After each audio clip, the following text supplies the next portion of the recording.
TV में मुजाहिद वली आपको खुशामदीद कहता है। और जी हाँ, 28 दिन रह गए हैं, लेकिन कुछ लोग कहते हैं कि अभी तक फरवरी इलेक्शन पर धुंध छाई हुई है।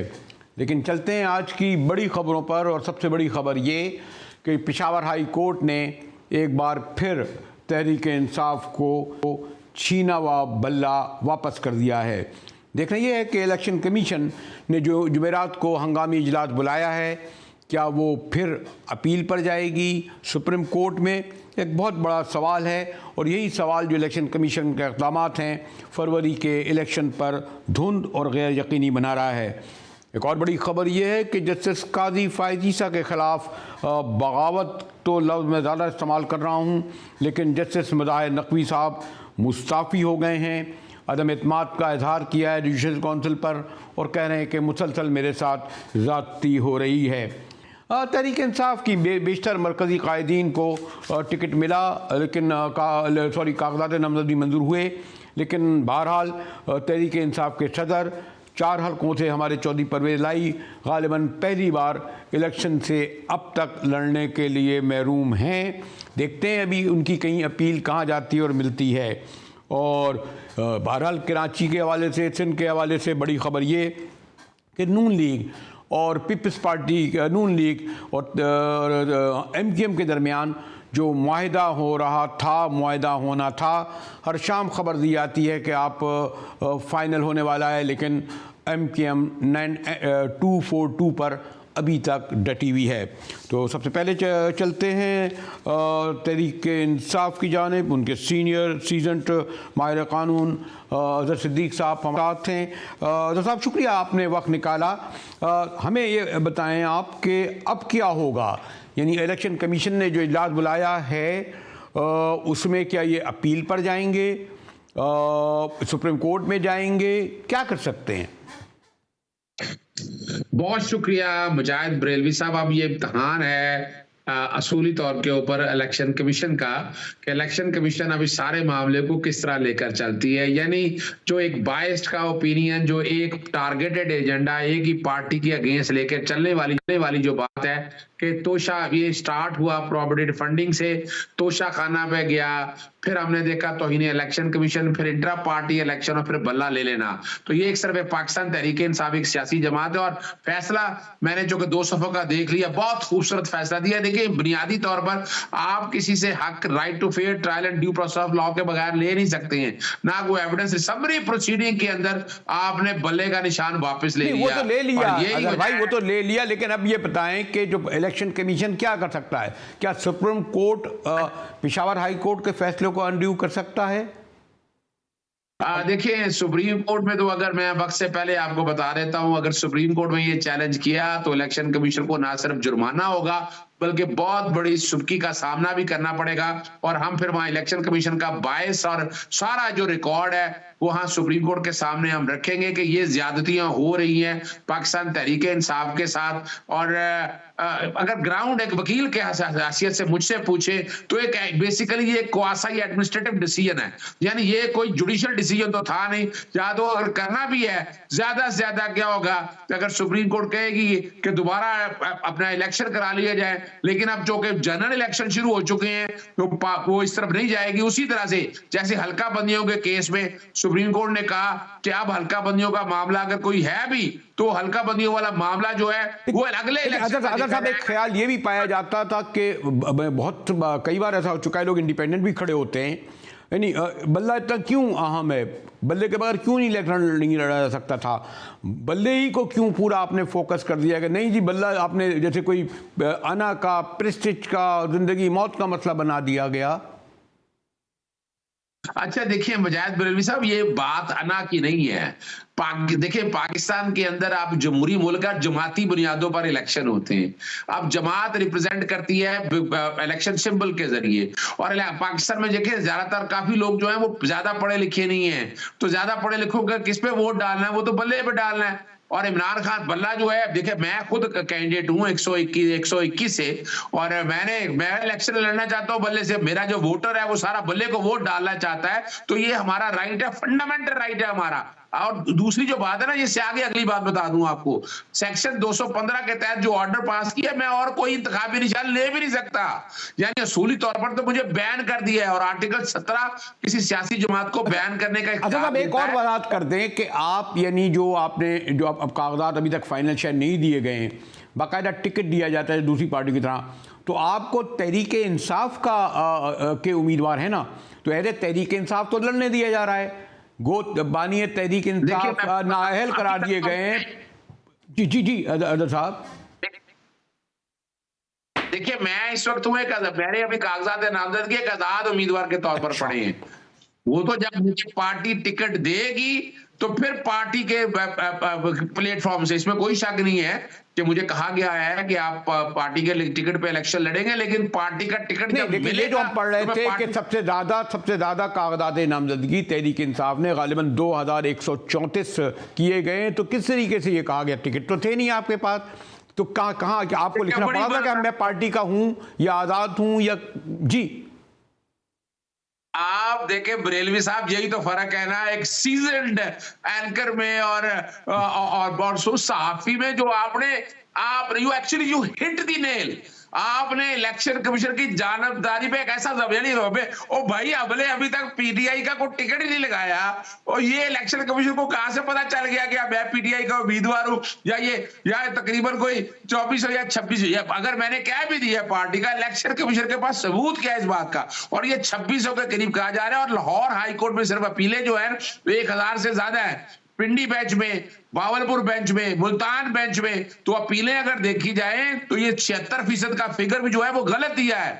हमारी सुप्रीम कोर्ट अगर चाहती तो पांचों हाई कोर्ट से ये डाटा ले सकती है, जो कि अपीलेट ट्रिब्यूनल में, और जो एविडेंस मांग रहे हैं ना कि मेरे प्रपोजल और सेकेंडर को रोका गया, आने नहीं दिया गया, वो तो मैंने बड़ी चालाकी के साथ प्रपोजल सेकेंडर एक में मैंने 122 में भी फाइल किए थे, 121 में भी, लेकिन अगर देखा जाए तो वो आपने देखा कि कागज छीन लेना, पर्चे दर्ज कर देना, अंदर न जाने देना, पुलिस, एक एक एविडेंस हमारे पास रिकॉर्ड के अंदर मौजूद है, और ये कोई मुश्किल काम नहीं है। लेकिन पाकिस्तानी तारीख में इससे कंट्रोवर्शियल इलेक्शन कमीशन तारीख में नहीं आएगा, अल्लाह ताला करे। अच्छा आजाद भाई, और आखिरी बात के तहरीक इंसाफ के जो सदर हैं चौधरी परवेज लाई जो अलीम, मैं गालिबन 1977 से तो खैर इलेक्शन लड़ ही रहे होंगे कम अज़ कम, उनके चारों हलकों में अभी तक ये कहा गया कागजात मंजूर नहीं हुए, अब क्या करेंगे वो? अभी गुंजाइश है ट्रिब्यूनल की या इससे आगे जाने की? देखिए अभी ऐसे इमरान खान साहब का जो कागजात नामजदगी है वो 3 चीजों पर मुहैयत किया उन्होंने कहा। एक तो प्रपोजल, हालांकि वो रात के अंधेरे में 30 नवंबर के बाद जब फाइनल हो चुकी थी उसके बाद तब्दील किया गया हल्का बंदियां, वो हो नहीं सकती थी, ये भी रिकॉर्ड के ऊपर है। इसी तरह डिस्क्वालिफिकेशन जो है तोशाखाना में तो सजा ही नहीं दी, सजा दी है उन्होंने, नाअहली तो की नहीं, जैसे नवाज शरीफ को नैब की अदालतों ने बाकायदा सजा भी दी और नाअहल भी किया, और तीसरी इलेक्शन कमीशन का इख्तियार कोई नहीं है। इस तरह चौधरी परवेज लाई के जो कागजात नामजदगी मुस्तरद की हैं वो भी फिल्मसी ग्राउंड के ऊपर है, वो इलेक्शन ट्राइब्यूनल ने अगर कह भी दिया तो कोई नहीं। अभी अगली रेमेडी हमारे पास क्या है, इमरान खान साहब के भी कागजात नामजदगी जो है कल लाहौर हाई कोर्ट में बाकायदा आईनी दरखास्त के जरिए NA 122 के, NA 89 के, और इंशाल्लाह इमरान खान साहब, जो मैं एक डेट कह चुका हूं बरेलवी साहब के 15 तारीख से पहले बाहर होंगे बाकायदा। बल्ले का मैंने कहा था, बल्ला हमें मिल चुका है। अगली जो बात है अदर साहब अगर खैर क्यों ना आपको ये खुशफहमी हो और क्यों ना आपकी ये ख्वाहिश हो, अगर मैं आपसे ये कहूँ कि कल गालिबन 13 तारीख तक जो है कागजात या आप लोगों को निशान बाकायदा अलॉट हो जाएंगे ना, क्योंकि बाद हल्कों में कई लोग कहते हैं कि जी हम PTI के नुमाइंदे हैं, तो उसका एक ही तरीका होगा कि आपको कागजात में गालिबन कल फाइनल हो जाएंगे। देखिए इस पे जो मौजूदा जो चेयरमैन है बैरिस्टर कौर साहब, उनकी बानी इमरान खान जो PTI जो चेयरमैन है उनके साथ तकरीबन सीटों पे फाइनलाइज हो चुका है सारा। अभी हम कल शायद, जो कि कल इमरान खान साहब की बाकायदा दरखास्त दायर करके कल ही लगवाना है, और कल अगर सस्पेंड कर दिया, यानी अगर फैसला सस्पेंड कर दिया और नॉमिनेशन पेपर आ गए, तो इमरान खान साहब ने NA 89 में भी और NA 122 दोनों में इलेक्शन लड़ना है। तो इंतखाबी निशान अलॉट करने की तो आखिरी तारीख गालिबन 13 जनवरी है, ताकि आप मुहिम तो चला सकें। अभी आप मुहिम कैसे चलाएंगे हैदर सिद्दीक साहब, खाली तस्वीर तो अपनी लगा नहीं सकते आप, इमरान खान साहब की तस्वीर नहीं लगा सकते, झंडा नहीं लगा सकते, निशान नहीं लगा सकते, मुहिम कैसे चलेगी, बैनर कहाँ लगाएंगे, दफ्तर कैसे बनाएंगे, ऐसा ही है ना।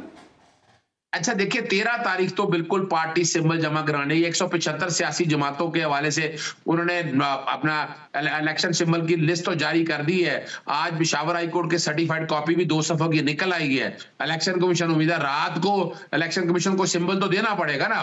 इलेक्शन कमीशन अब सिंबल तो दिए बगैर रह नहीं सकती है, सिंबल हमें देगी और 13 तारीख को बाकायदा वो सिंबल दाखिल होगा तमाम जगहों पर, हर एक कैंडिडेट के जरिए वो बकायदा जाएगा और उसका वो हक है, उसका वो राइट है। हम इसके अलावा एक काम और करेंगे कि हर हल्के का जब टिकटें दी जाएंगी वो इलेक्शन कमीशन को इंडिविजुअल यानी कलेक्टिवली बता दिया जाएगा कि इस हल्के में ये टिकट है, ताकि कल कोई रिटर्निंग ऑफिसर कोई जैसे पहुंचते रहे नहीं जाता ना, वो सिंबल ही फाड़ के फेंक दे, साइड पे कर दे, तो ये भी खास तौर पर ध्यान रखा जाएगा। 13 इतवार के दिन मैं लाहौर आऊँगा तो अजहर साहब आपकी रैली में, आपके इंतखाबी हल्के में, इंतखाबी दफ्तर में बैठकर गुफ्तगू होगी। इंशाल्लाह बिल्कुल गुफ्तगू होगी। उस इतवार तक तो काफी चीजें फाइनल होंगी ना, तो उस तक शायद काफी चीजें आगे चलेंगी इंशाल्लाह। ठीक है अदर सिद्दीक साहब, तो मैं भी अब सोचता हूँ कि स्टूडियो से बाहर निकलूँ और ज़रा शहर गाँव जाऊँ, ज़रा शहर गाँव पे याद आया कि आज हमने ज़रा मुख्तलिफ शहरों में कोशिश की कि ज़्यादा बड़े शहरों में तफसील से गुफ्तगू की जाए, लेकिन हम कराची और कोयटा, पेशावर, इस्लामाबाद में लोग जो राय दे रहे थे, यानी क्योंकि ज़रा मुश्किल काम होता है लोगों का आरा सिलेक्टिव को, बाद लोग कहते हैं ये सिलेक्टिव था, लेकिन फिर भी ये आम आदमी लोग हैं जिसमें हमारे मोतबर रिपोर्टरों ने इन शहरों में जाके किया। तो पहले कराची चलते हैं कि वहाँ क्या रद्द अमल था तहरीक इंसाफ को इंतखाबी निशान बल्ला मिलने का। वो अगर मुल्क के लिए करेगा तो फायदे में है, मुल्क के लिए नहीं करेगा तो फायदे में नहीं है। अच्छा हुआ हो गया है, उनकी भी तो जरूरत थी ना बेटा, किसी तरह से भी। हमें ऐसा कोई नहीं ना, फर्क ही नहीं है, बल्ले का निशान उनको मिले, फलाने को निशान मिला, हमें क्या करना। गरीब आवाम को तो क्या चाहिए, नौकरी चाहिए, खाना पीना चाहिए। वैसे ये खुशैन बात है क्योंकि बल्ला उनकी पहचान बन गया था, तो उनको निशान अगर वापस मिल गया है तो ये अच्छी बात है, अच्छे असरात मुरतब होंगे। अब देखते हैं अल्लाह मालिक की 8 फरवरी को क्या होता है, बल्ला चलता है या पतंग उड़ती है या जो भी शेर वेर डोर ढालना है फाड़ना है, जो भी करना है देखते हैं। ये हाई कोर्ट का एक तारीखी फैसला है क्योंकि ये पीटीआई का हक था। हाई कोर्ट ने बहुत जबरदस्त फैसला किया और इस तरह का फैसले जो सच्चे फैसले हो रहे तो अवामों का दिल जीतने होता है, और ये बल्ला जो है ना इंशाल्लाह ये खान के लिए जीत का निशान है। पीटीआई जैसी पार्टी तो मेरे ख्याल में दूसरी कोई पार्टी हो ही नहीं सकती है। ये जो फैसला आ गया है वो हक और सच का फैसला है। जो भी पार्टी है ना, निशान तो उसको हक बनता है, उसको देना चाहिए, ये इसमें कोई इशू नहीं है। निशान ना दोगे तब भी उन्होंने लड़ना, देंगे निशान तब भी लड़ना। हर जमात को अपना अपना हक है कि उनको अपना निशानात मिलना चाहिए, उस पर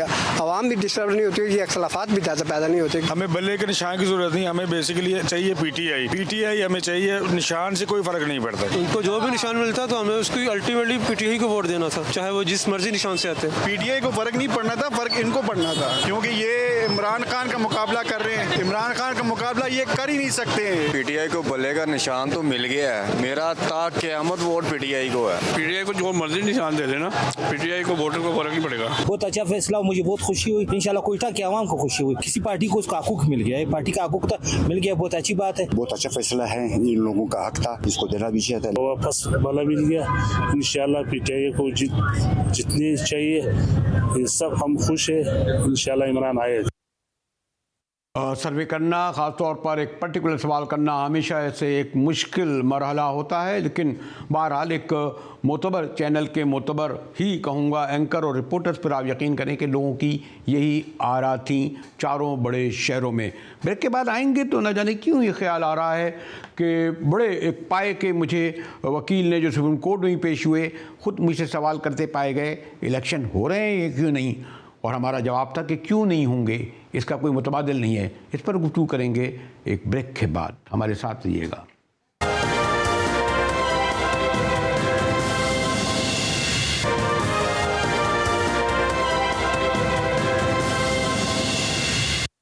GTV में एक बार फिर मुजाहिद वली आपको खुशामदीद करता है। ब्रेक से पहले जो मैंने बल्कि कहना भी नहीं चाहिए कि जहां हमारे चीफ जस्टिस ऑफ पाकिस्तान ये कह चुके हैं कि पत्थर की लकीर है, यही नहीं बल्कि वो ये कहते हैं कि जनाब हाँ बेगम से ज़रूर घर में कह दें, लेकिन आप कतई तौर पर स्क्रीन पर ये नहीं कह सकते 8 फरवरी के हवाले से कि हो रहे हैं नहीं हो रहे, लेकिन एक गैर यकीनी की कैफियत है।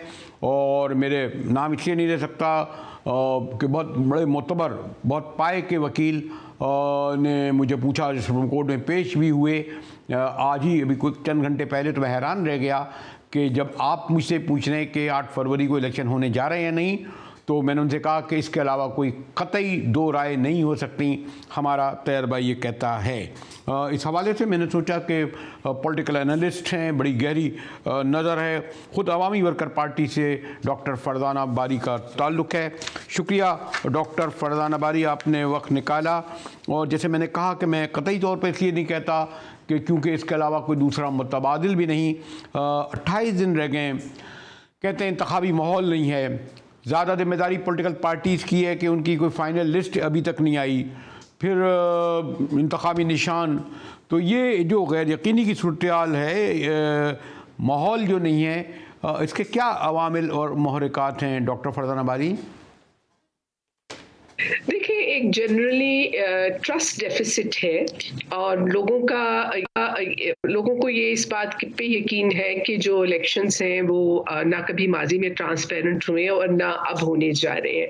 तो आई थिंक लोगों का भी ये ख्याल है कि जो एक वोट की ताकत है, पावर ऑफ वोट जो है, लोगों को फील होता है कि ये ताकत भी उनसे छीन ली जाएगी क्योंकि इलेक्शंस शायद फ्री एंड फेयर नहीं होंगे। जिस तरीके से चीज़ें चल रही हैं, जिस तरह से पीटीआई को पूरी इस इलेक्टोरल प्रोसेस से बाहर रखने की कोशिश की जा रही है, तो मुझे लगता है कि सारे वो फैक्टर्स हैं जिसकी वजह से जो आम शहरी है उसका उसको ये फेथ नहीं है, कॉन्फिडेंस नहीं है, डिस्पाइट द फैक्ट कि सुप्रीम कोर्ट ने बड़े वाज़ेह तौर पे कहा है कि इलेक्शन जो है वो टाइमली होंगे और इलेक्शन कमीशन भी बार बार ये बात कर रहा है।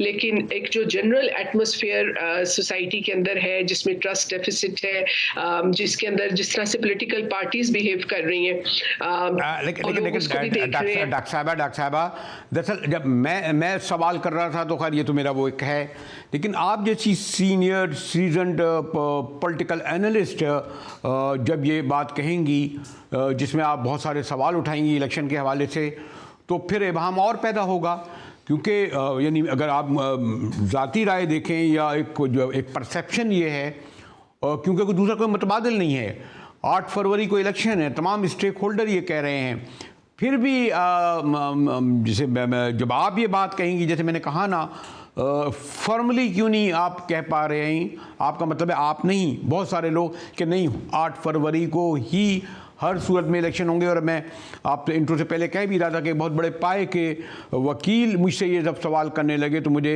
ज़रा, और इस्लामाबाद से होके आए थे, सुप्रीम कोर्ट से होके आए थे, तो मेरे जहन में ये सवाल आया, तो मुतबादिल भी तो नहीं है ना, कोई अल्टरनेटिव नहीं है कि अगर 8 फरवरी को नहीं होंगे तो फिर क्यों नहीं चले 8 मार्च को, यानी और क्या रास्ता तो नहीं है ना कोई दूसरा।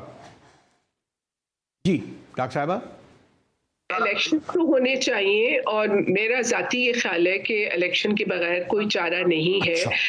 ना मुल्क के अंदर पॉलिटिकल स्टेबिलिटी और ना ही इकोनॉमिक स्टेबिलिटी आ सकती है। इलेक्शंस तो इनको करवाने पड़ेंगे। मेरी पर्सनल राय ये है कि इलेक्शंस होने ज़रूर होंगे। ये और बात है कि इलेक्शंस की क्रेडिबिलिटी डेफिनेटली इस चीज़ के ऊपर मुनहसर होगी कि क्या तमाम जो पॉलिटिकल एक्टर्स हैं उन सब को जो है वो लेवल प्लेइंग फील्ड मिलता है, नहीं मिलता। वो I think that is very important. बाकी जहां तक छोटी पार्टीज का ताल्लुक है, मिसाल के तौर पे मेरा ताल्लुक अवामी वर्कर्स पार्टी जो कि एक मेहनत कश तबके की सोशलिस्ट पार्टी है, हमने तो ऑलरेडी अपनी कैंपेन लॉन्च कर दी है। लेकिन जो मैं बात कर रही हूँ कि जो बड़ी मेन स्ट्रीम पोलिटिकल पार्टीज हैं वो इस वक्त ज्यादा अपने इंटरनल मैटर्स में है कि किसको टिकट्स देने हैं, कितनी सीटें किसको देनी है, कितनी सीटें जो है वो, तो वो आई थिंक वो उस पर उनका फोकस ज़्यादा है कि इससे कि वो लोगों तक जाएं और लोगों को मोबिलाइज करें और उनके वोट की बुनियाद के ऊपर जो है वो अपनी असम्बलियों के अंदर अपनी सीटें लें। उनको लगता है कि शायद कहीं जैसे रवायती तौर पे होता है कि जो बंदर बांट होती है वो उसमें इस वक्त ज़्यादा इंटरेस्टेड नज़र आ रहे हैं, इसलिए आपको पॉलिटिकल एक्टिविटी जो है वो पॉलिटिकल पार्टीज के फ्रंट पे वो कम नज़र आ रही है।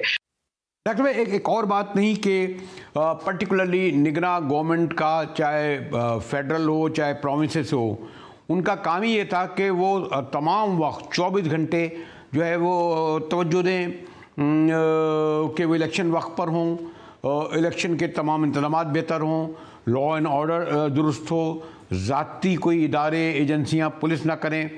प्राइम मिनिस्टर तो हमारे कोई मौका ही नहीं छोड़ते, कभी 24 घंटे के लिए कुवैत चले गए तो कहीं दुबई चले गए, तो अभी मैं सुन रहा हूँ कि 4 दिन के लिए गालिबन पता नहीं स्विट्ज़रलैंड जा रहे हैं कोई फेस्टिवल में, उससे पहले भी लंदन जाते हुए पेरिस रुक गए, यूएन गुजर गए। मेरे ख्याल में उन्होंने ज़्यादा पंजाब के वज़ीर आला हर रोज़ एक निगरां वज़ीर आला हर रोज़ एक नया इफ्तिताह कर रहे हैं, सिंध वाले के भी जनाब कभी टूटी फूटी इमारतें दुरुस्त करा रहे हैं, कभी खंडर साफ़ करा रहे हैं, कभी ये मतलब ये जो हमारे प्रोविंशियल हैं निगरां और फेडरल गवर्नमेंट्स, जिनकी सारी तवज्जो होनी चाहिए थी कि वो बाहमी इदारों में ख़ासतौर पर इलेक्शन से टच में रह के करें। और इसके साथ ही अगर मैं पूछूं कि ये जो केयर टेकर का रोल और सबसे बढ़कर ये कि इलेक्शन कमीशन का रोल जो आईनी है वो अपने फ़राइज़ अंजाम देते हुए इंडिपेंडेंटली नहीं दे रहे, इसीलिए ख्याल आता है कि कुछ अनासिर जो इलेक्शन नहीं चाहते, सवाल तवील हो गया, वो इस तरह के इब्हाम या गैर यकीनी सूरत पैदा कर रहे हैं। डॉक्टर साहिबा देखिए, मुझे लगता है कि केयर टेकर गवर्नमेंट तो डेफिनेटली जो उनका मैंडेट है, उनकी जो जुरिस्डिक्शन है उससे बहुत बाहर निकल के वो काम कर रहे हैं। ये उनके काम नहीं है जो जिसमें वो इन्वॉल्व हैं। उनका काम सिर्फ इलेक्शन करवाना है और ना ही वो कोई पॉलिसीज़ कर सकते हैं, ना ही वो कहीं बाहर के दौरे करके कोई ऐसे कॉन्ट्रैक्ट साइंस कर सकते हैं जो कि जिसके पीछे अवामी मैंडेट नहीं है।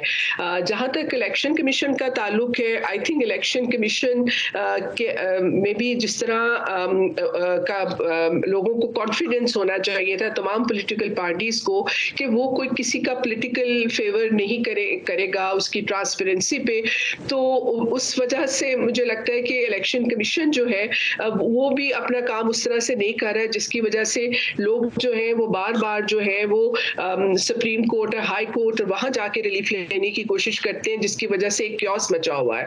अगर इलेक्शन कमीशन जो है वो बहुत ऑटोनमसली और बहुत इंडिपेंडेंटली और बहुत ट्रांसपेरेंट तरीके से जो स्क्रूटनी करे और लोगों को जो है उनको जिनके जो सिंबल्स हैं उनको वो असाइन कर देता, तो मुझे लगता है कि जुडिशरी का रोल मिनिमाइज हो जाता। लेकिन इस वक्त इस इलेक्शन, अपकमिंग इलेक्शन में हमें लग रहा है कि हर बंदा जो है उसकी दौड़ जो है वो कोर्ट्स की तरफ लगी हुई है कि वहां से उनको रिलीफ मिले। शुक्रिया डॉक्टर फरजाना भारी, पॉलिटिकल एनालिस्ट की नज़र है। और डॉक्टर साहिबा ने बड़े वाज़ेह अल्फाज में ये कहा कि उन्हें इलेक्शन होंगे, ज़रूर होंगे, हम भी ये चाहते हैं इलेक्शन होंगे। और हाँ ठीक है, अवामी पार्टी बागर आबिद हसन मंटो साहब वगैरह बड़े पाए के लोग थे जिन्होंने इस पार्टी को बनाया और उनके उम्मीदवार भी खड़े हुए हैं। अब यकीनन इन पार्टियों के पास रिसोर्स तो इतने हैं नहीं कि ये तशहीर कर सकें। और इंतखाबी गुफ्तगू ज़रा सिंध और ख़ास तौर पर कराची में करेंगे। बड़ा शोर होगा था, हमारे MKM की क़यादत एक से कई बार जाती उम्रा भी गई, इस्लामाबाद भी गई, नशिस्तों पे खुद शरीफ भी यहाँ पर आए और कोई कहता है NA 242। लेकिन ये हैरत की बात है कि जो सबसे पहले इनिशिएटिव जिन्होंने लिया था कि वो इंतखाबी इत्तेहाद करने जा रहे हैं, यानी नून लीग और MKM, आज तक इंतहा नहीं हो पा रहा। और मक्ते में जो आप पड़ी है वो 242, जहाँ हर सूरत में मुस्तफ़ा कमाल इलेक्शन लड़ने चाहते हैं। वक्त के बाद आएंगे तो गुफ्तगू करेंगे कि आखिर कुछ उम्मीद है भी या नहीं नून लीग और MKM के दरमियान इत्तेहाद की। हमारे साथ रहिएगा, मिलते हैं एक ब्रेक के बाद।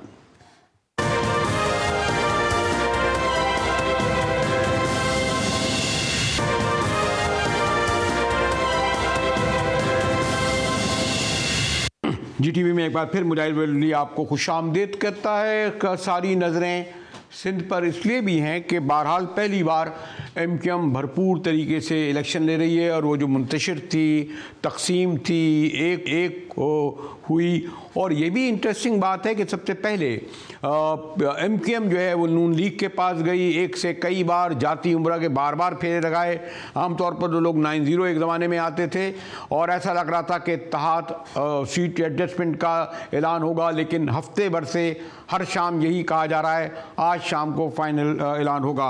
हमारे साथ ख़ास तौर पर कराची की सियासत पर, सिंध के शहरी इलाकों की सियासत, हमारे ब्यूरो चीफ जिले हैदर की बड़ी गहरी नज़र है। जी जिले, ये जो हर शाम आपसे भी मैं पूछता हूँ, आप यही खबर दी जा रही होती है कि जी बस अब फैसला हो गया, यानी सिर्फ अगर NA 242 पर कंट्रोवर्सी है भी तो बाकी नशिस्तों पर भी तो हमें बताया जाए ना कि MQM और नून लीग का इत्तेहाद क्यों नहीं हो पा रहा। फिर वो इत्तेहाद कह रहे थे सेकंड स्टेप में, बाद में पूछूंगा कि जो वसी तर इत्तेहाद वो तो बिल्कुल ही उसकी खैर खबर नहीं आ रही। जिले हैदर जी बहुत शुक्रिया मुजाहिद साहब। देखिए मेरे साहब, सिर्फ NA 242 की बात नहीं है। जो हमारी बात हुई थी इस हवाले से, जो MQM के मुकामी रहनुमा हैं और नून लीग के भी जो डेलीगेशन यहाँ पे आता है कराची में और उनसे बातचीत का सिलसिला जारी रहता है, उनका कहना यही था कि मसला सिर्फ NA 242 का नहीं है जहाँ से मुस्तफ़ा कमाल और शहबाज शरीफ जो है वो एक दूसरे के मद्दे मुकाबिल होंगे। उनका कहना यह था कि जो दीगर सीट्स हैं उसमें मलीर की सीट्स हैं, लियारी की है, केमाड़ी और एक और सीट के बारे में बताया जा रहा है जो नेशनल हाईवे की है, वहां पे जो है वो इत्तेहाद मुमकिन हो सकता है नून लीग से। लेकिन जो NA 242 है जहां पे मुस्लिम लीग नून जो है वो उसकी अपनी ख्वाहिश भी है और वो इस बात पे फोर्स भी कर रही थी कि उनको शहबाज शरीफ को यहां से लड़ने दिया जाए। लेकिन MQM के लिए वो सीट छोड़ना इसलिए मुनासिब नहीं है क्योंकि मुस्तफ़ा कमाल जो है वहां पे अपना घर रिहाइश अख्तियार कर चुके हैं, बल्दिया के इलाका है और वो काफी अरसे से वहां की आवाम के लिए काम कर रहे हैं। पिछले इलेक्शन में भी देखा गया कि उनका ग्राफ जो है PSP का MQM पाकिस्तान से काफी अच्छा रहा है। तो अगर दोनों के वोट भी मिलाए जाए तो उनकी पोजीशन जो है वो काफी बेहतर नजर आ रही है। तो MQM किसी सूरत में भी, हम पहले भी ये खबर ब्रेक कर चुके हैं कि MQM पाकिस्तान किसी सूरत में भी मुस्तफ़ा कमाल की सीट जो कि बल्दिया NA 242 है उसको लूज नहीं करेगी। जहां तक बात है उनके वसी इत्तेहाद की, तो वफाक में जो उनकी क़यादत की जो बातचीत हुई है उसमें हो चुका है और वो कई दफा कह नहीं, लेकिन इसमें सबसे बड़ा मसला ये है ना कि MQM अगर ये ख्याल किया जा रहा था कि पीपल्स पार्टी के खिलाफ जो महाज बनेगा और इस बात का अंदिया दिया गया था कि इसमें GDA भी होगी, बल्कि उन्होंने JUP और JUI के लिए भी नशिस्तें मांगी थी। यानी इसका मकसद ये था कि एक साइजेबल नशिस्तें MQM को मिलें। और आपको भी इल्म है कि पास में MQM तीसरी बड़ी पार्टी यानी 12-14 वोटों के साथ होती थी जो मेक और ब्रेक करती थी सेंटर में भी। इवन 60 सीटें भी आपने इमरान खान को निकालने और शहबाज शरीफ को बिठाने में अहम थी। तो क्या नून लीग की और वो जो नून लीग के सरपरस्त उनकी ख्वाहिश नहीं होगी कि MQM के पास इतनी नशिस्तें हों कि उन्हें वो सेंटर में इक़्तिदार दिलाएं?